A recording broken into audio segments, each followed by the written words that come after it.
At may titingnan tayo rito. Baka may mabili kayo na... Hello? Amen man, amen. Final. Ito po ay barato po ito sa Vietnam.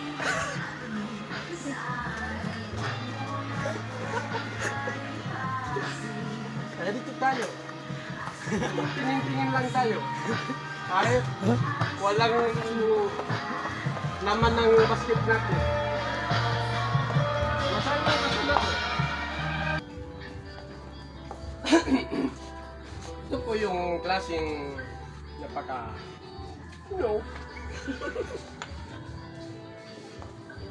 At ito po yung inalagay natin sa makina ng sasakyan para hindi mainitan yung sa loob.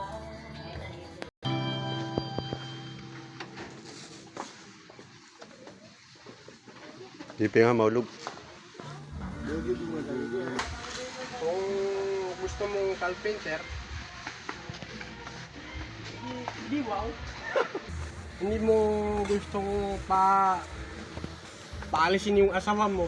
Later.